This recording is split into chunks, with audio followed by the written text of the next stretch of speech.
Oui, j'avoue que je suis sorti chez moi pour voir, sans vouloir, des colifichets enfantins, des choses fabriquées à la main, à l'imagination, les productions humaines sans intérêt.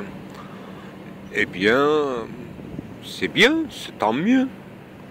Parce qu'il y a une journée vide devant moi qui s'étend et il fait à peu près beau pour un février.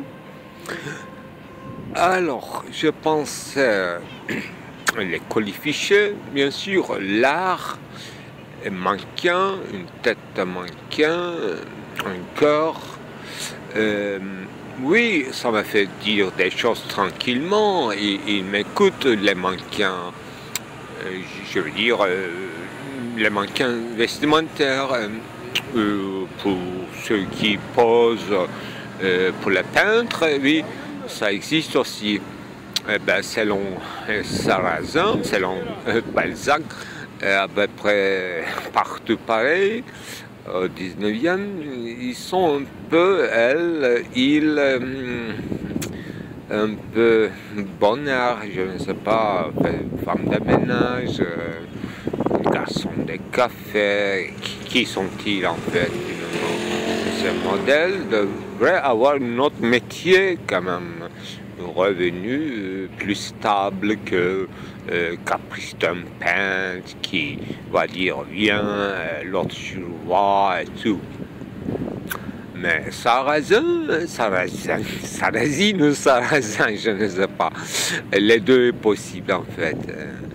Là, ce jeune garçon qui est découvert par un grand sculpteur du roi à Paris, et il est fils de quoi, enfin, on ne sait pas, c'est un mondain en fait, un mondain de rue de Matignon, Élysée et tout. Eh bien, il est remarqué par un grand maître sculpteur de roi et selon les dires de Honoré de Balzac. Et, il ne savait pas quoi faire, mais son maître l'a élevé, il a montré des choses et tout. Il était très petit quand même, je crois à 16 ans, il a connu grand maître. Encore qu'il ne connaissait pas les choses de la vie. C'était bien ainsi selon Maître, mais comme il a quand même fait des œuvres qui a attiré l'attention du monde et convenablement, il était envoyé à Rome, en Italie, pour qu'il continue ses études avec les maîtres, avec les exemples sans exemple, qu'on ne trouve pas à Paris. Alors là, à 22 ans, quand même assez jeune,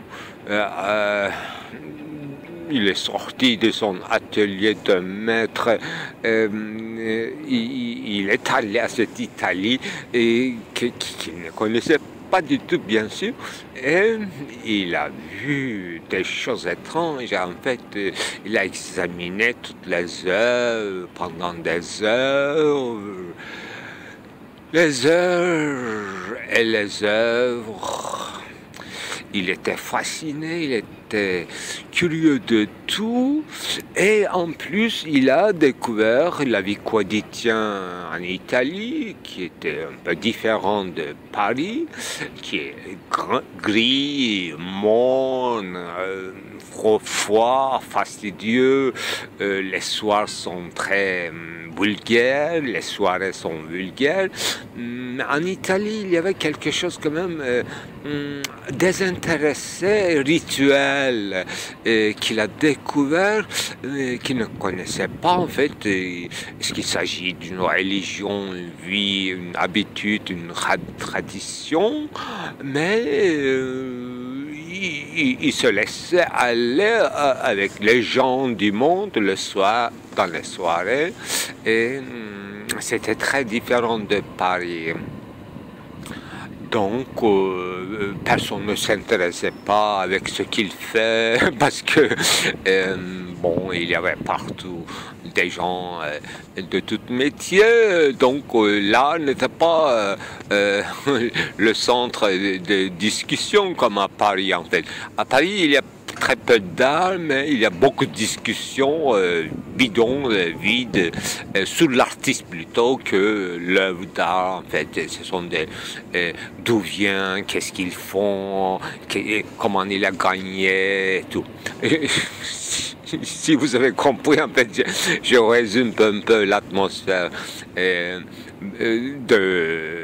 ce grand conte de Balzac, Sarrazin ou Sarrazine, selon une décision précise de Roland Barthes, qui a essayé de développer sa théorie des sens menues à travers Balzac, qui était quand même très clair en fait.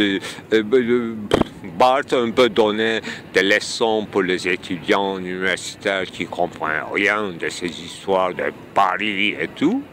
Et ils ne connaissaient pas la rhétorique, mais Balzac, quand on lit tout seul, en fait, il est très clair, en fait, il raconte quelque chose.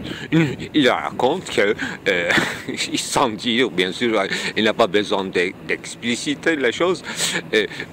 À Paris, il n'y avait pas une tradition de castrat dans la musique, dans l'opérette, il n'y avait pas des soirées comme ça, pendant qu'en Italie, on avait gardé ces traditions très très archaïques, orientales, même babyloniennes, des castrats à travers l'expérience romaine qui était syncrétique, etc. Donc il a vu ce petit jeune artiste que je peins son portrait. Il a vu par ses propres yeux, pour la première fois dans sa vie quand même, en fait, pendant que il ou elle chantait, et tout le monde disait qu'elle chantait. C'était quoi son nom? Zambrella, Jambrella, Umbrella. J'adore ce mot anglais d'ailleurs, Umbrella. Pourquoi c'est italien? Pendant qu'en Angleterre, tout le temps il pleut, pourquoi ils ont choisi un mot italien, Umbrella, Umbrella? J'adorais, depuis mon enfance, le mot d'Umbrella en anglais. Le seul mot que j'adore d'ailleurs en anglais, et qui n'est pas anglais d'ailleurs. Ça vient de l'ombre, et c'est un appareil qui fait l'ombre, comme une visière. Alors, c'est trop dire déjà. Visière, masque. Alors, soyons sérieux. Il s'agit d'un artiste plastique qui regarde les choses du monde, qui sans vivre, bien sûr. Enfin, on n'a pas besoin de vivre les choses pour assouvir la fête des apparences, mais il faut savoir encadrer, découper les apparences et en faire des séries, des suites, avoir des conséquences. Et l'œuvre, c'est ça. Sarrazin avait tout compris, et sans comprendre. Il travaillait de toute façon tout le temps dans un atelier. Comme moi, en fait, il cherchait un petit morceau de marbre, une reflet de lumière, une spéciale narine, pourquoi pas une frange de l'ange, les ailes, toute l'anatomie possible, humaine, bête et tout. Mais comment on peut peindre, par exemple, Adonis mourant avec son grand... Bon, avec son lisière, je dirais n'importe quoi en fait, avec son bâton, je dirais une sorte d'âme en forme de bâton, enfin, vous avez compris. Et le chien, un fait signalatique de la paisibilité, attendre. Et les enfants, ce sont des héros. Il y a partout des enfants dans la rue. Et donc, ce sont des héros qui participent à l'événement inaugural et sans participer parce qu'ils ne savent rien et personne ne sait rien. D'ailleurs, en fait, c'est Adonis aussi à la rencontre de... ou plutôt à cet arrêt de momentané par Aphrodite ou Vénus. Il était à bout de souffle et mourant, mais d'une manière atroce, c'est ça en fait. Mythologie veut que ça soit d'une manière atroce et ça un chant. C'est un chant et c'est une peinture et c'est une sculpture. Et ça, c'est ça qui nous sauve de tout et absurde. Et c'est ça, sinon on ne peut pas concevoir sans contradiction ce que c'est catholicisme d'abord et ce que c'est mythologie gréco-romaine et ce que c'est maintenant christianisme devenu Vatican. Et je parle en tant que lieu non pas pontifical, mais le lieu simplement architectural. Gardé, c'est pas un musée, je suppose, non, je suis jamais allé, mais j'aimerais bien me promener, non pas en toute liberté, mais en compagnie, en guidage, bien sûr, dans les corridors, bien sûr, dans les labyrinthes, c'est ça. Comme je promène dans la Byzance, pourquoi pas, qu'est-ce qui m'interdirait, interdisait me promener dans les corridors du cœur de Rome qu'on appelle aujourd'hui Vatican, qui n'est qu'une petite partie de, je crois, cet empire, une certaine bienfaisance des empires romain, comme il y en a d'autres, des exemples qui est déchu, mais c'est Vatican qui a gagné en ce qui concerne l'Italie, bien sûr, et non pas le monde. Mais j'étais aujourd'hui dans l'église de Crimée. C'est étonnant qu'il y a une église de Crimée à Istanbul, mais c'est pas dans n'importe quel quartier lointain, c'est pas même pas comme l'église de Bulgare, mais c'est vraiment juste à côté de grands jardins de Palais de France et d'Italie, et juste à côté il y a une église de Crimée et c'est bien fait. Enfin, il y a quand même un colossal ambassadeur russe qui n'est pas loin, et donc ça tout rappelle une grande alliance entre voilà, je ne sais pas, la guerre de Crimée, l'histoire devient secondaire, mais c'est notre façon de connaître quand même comment une certaine orthodoxie peint les choses. Et c'est très touchant quand même, je suis très content de voir ce tableau à Istanbul. Voilà, Marie et son fils un peu vieilli, qui est en train de mourir, c'est l'après-crucifixion peut-être, je ne sais pas, parce que je n'ai pas lu comme ça une scène, mais on peint ça, à quel droit? Il y avait une ascension après la crucifixion, il est descendu, il s'est promené, oui, d'accord, on accepte, on croit, mais la Vierge, toujours vierge, avait le droit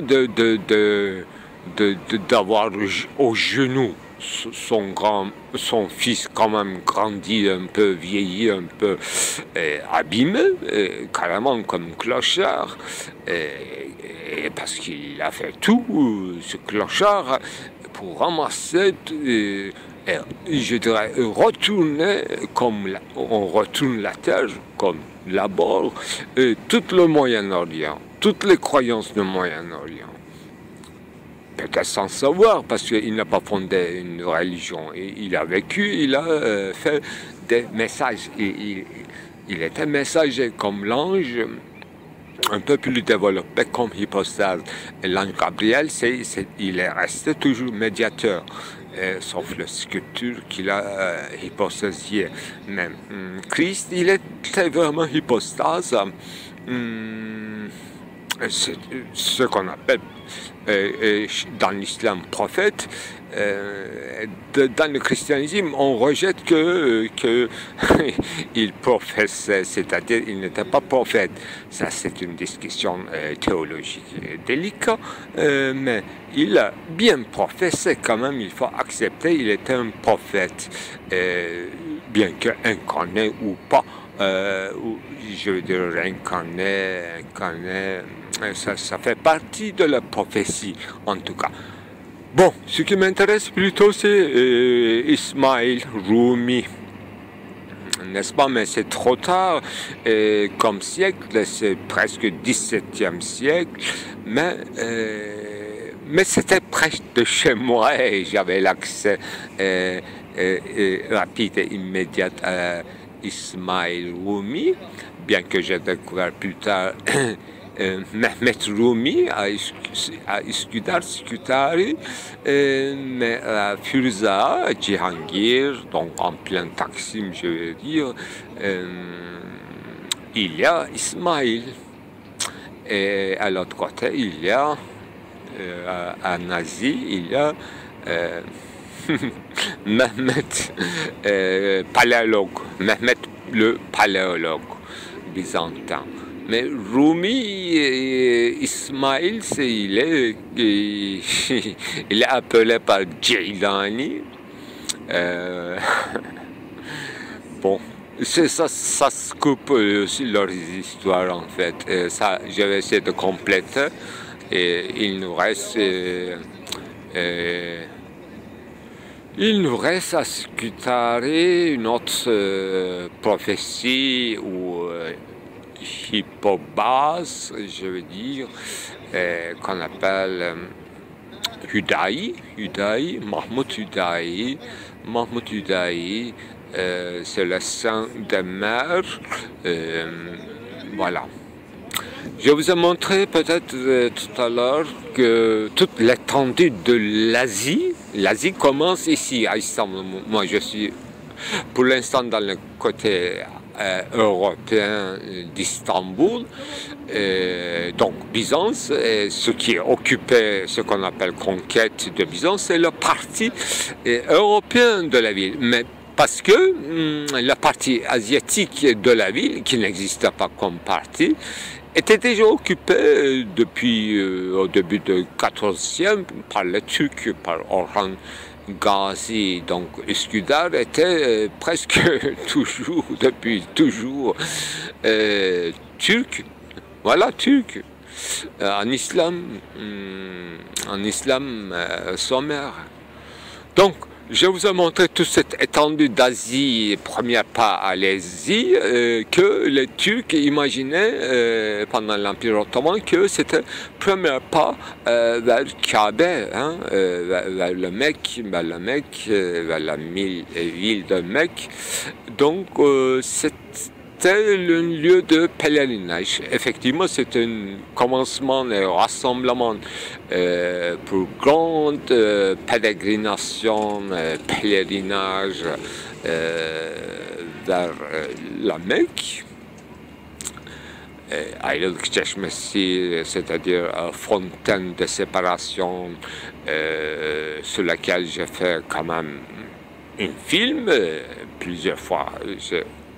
cité, mais je n'ai pas explicité qu'il s'agissait d'une grande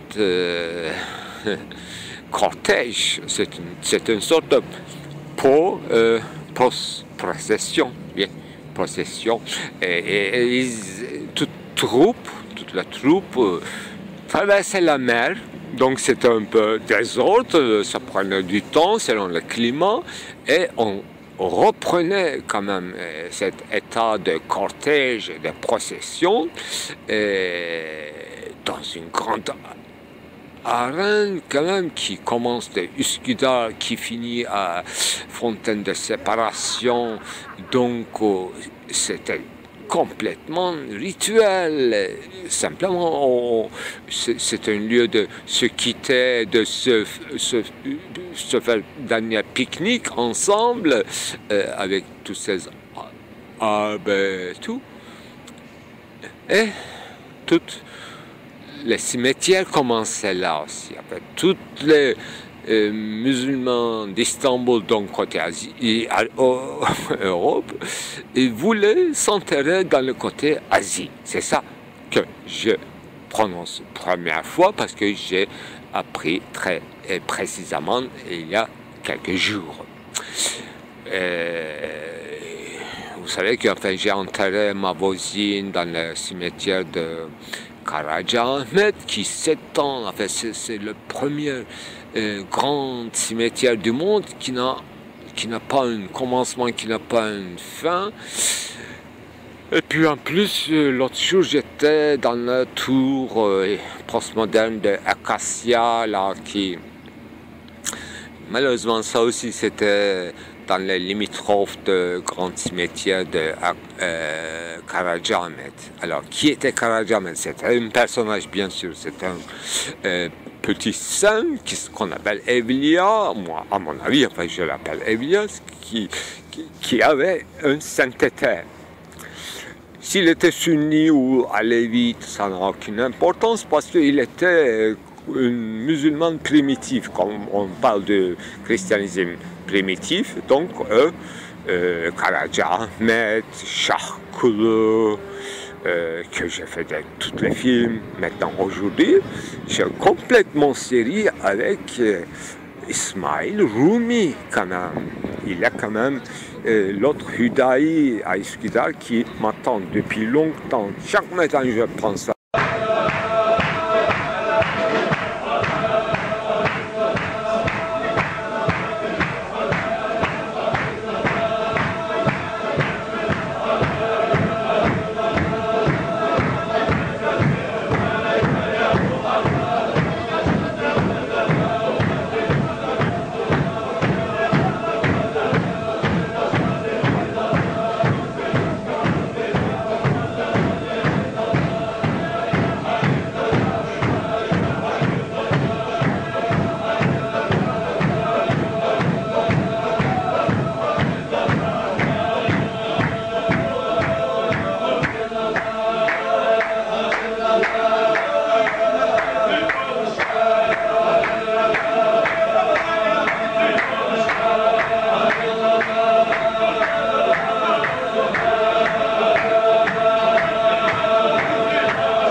mais je n'arrive pas à accéder. Ce sera mon dernier, ou peut-être pas, scène.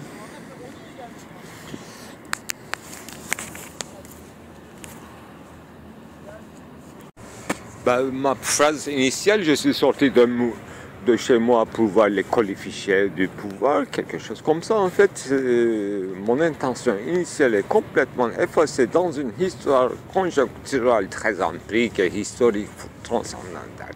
Alors, je recommence. Je disais qu'en fait, je voulais dire en fait, et je n'ai pas dit, que je suis prêt quand même d'accepter l'abolition de toute la démocratie, c'est-à-dire dans son concept européen, parce qu'on ne peut jamais quitter la démocratie. Et même dans la démocratie, il y a pression, et dès qu'il y a un pouvoir, il y a pression, exécution, enquête, et juridiction, etc. C'est un changement de mode, c'est pas très grande différence. Mais quand il s'agit d'une grande tyrannie, c'est-à-dire une grande coup de théâtre, voilà, c'est autre chose. Démocratie aussi, et ontologiquement, de fond en comble théâtral. Donc, il n'y a pas une différence de nature entre démocratie et tyrannie. Ça, il faut bien expliciter. C'est une hypothèse très hardie. Je voulais dire qu'en fait, j'accepterais bien une tête de mannequin comme souverain quand même. Et ça fait l'affaire, une tête que je promène dans un sac, n'est-ce pas, que j'ai découpé en Anatolie, et j'ai apporté avec moi dans le port de Scooter pour montrer au public, pour exposer public et pour le faire parler comme ventriloque, etc. C'est ça le pouvoir.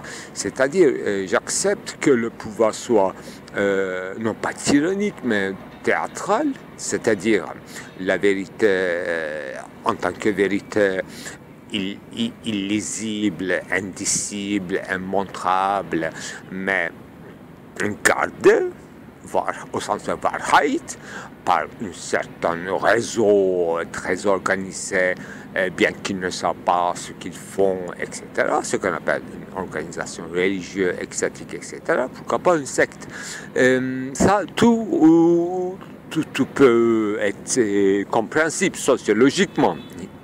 Et ensuite historiquement, et puis finalement philosophiquement. Ça, il faut expliciter. Mais j'ai fait quand même beaucoup d'efforts pour expliciter, ou bien faire simplement des références, renvoi à A-H-I, Futuve, époque de Futuve, occupation de Mongols, et renaître de ses cendres, etc., etc., etc. J'ai tout expliqué, mais il faut reprendre apparemment. Alors, je répète, je recommence, je suis prêt à accepter que tout pouvoir effectif soit théâtral. C'est à la manière de Héliogabal, de Anthony Artaud. Pourquoi pas, j'ai déjà fait des films, etc. Ça, tout est possible. Alors, tyrannie, dans la démocratie aussi, il y a violence, Gewalt, c'est-à-dire violence légitime, j'ai déjà fait, Derrida aussi, il a déjà écrit, Gewalt, j'en passe et j'ai déjà parlé. Alors, quelle est la différence de tyrannie en tant que tyrannie? Ça, je ne connais pas encore, parce qu'il y a un jeu de cache-cache, je veux dire clair-obscur, c'est encore de la peinture, alors on fait l'art. Alors, qu'est-ce qui nous intrigue dans ces intrigues politiques en ce qui concerne nous les esthètes, nous les autres esthètes? C'est ça qui est élucidé. Sarrazin m'intrigue bien sûr, mais pas comme oui, c'est comme le portrait de jeunes artistes comme Jean, etc., de James Joyce, qui n'a pas beaucoup d'intérêt. En fait, c'est comme Sarrazin, ce petit roman de James Joyce, c'est très pédagogique, apprentissage, oui. Balzac, c'est même un peu mieux, peut-être c'est indiscutable, mais pourquoi pas comparer Portrait de jeune artiste en tant que... En tant que quoi? En tant que jeune. Portrait d'un artiste en tant que jeune, c'était quoi? Bon, ça n'a aucune importance. Jeune artiste, image, imago, schématisé, ça va. Et puis, remplacement, substitution. J'en ai fait toute la théorie, c'était passé. Et j'en passe et je peux revenir. Mais qu'est-ce que je n'ai pas découvert dans cette vie finalement? Le pouvoir, voilà, l'essence du pouvoir. Il faut être toujours en retrait. Comme Takeru Kutusu, je veux dire, dans l'Afrique très primitive, le chef du tribu, ou chaman tout simplement, j'en ai fait toute une théorie avec Dumézil. Chaman devrait sortir la chose essentielle au moment très intense et attendu de l'extase communicatif et une sorte de boîte comme un tabernacle, comme une boîte de loi qui s'ouvrait et enfin la chose cachée qui fait le sens des sens va se montrer finalement et tout le monde attendait ce moment et tout le monde se préparait en se droguant ce moment.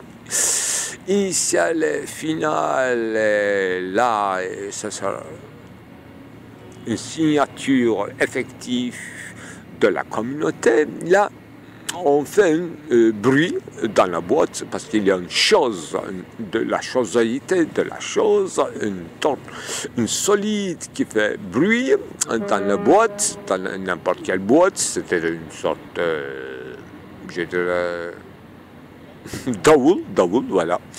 Un instrument de musique qui est très connu par les Turcs, Daoul.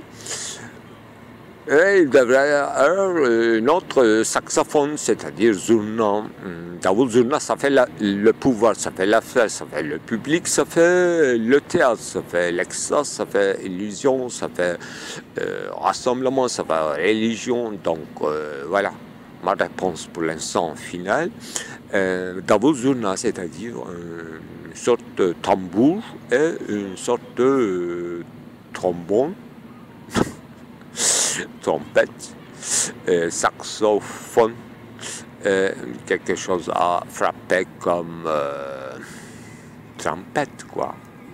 Daoul zurna, on ne peut pas traduire, hein, il faut écouter simplement.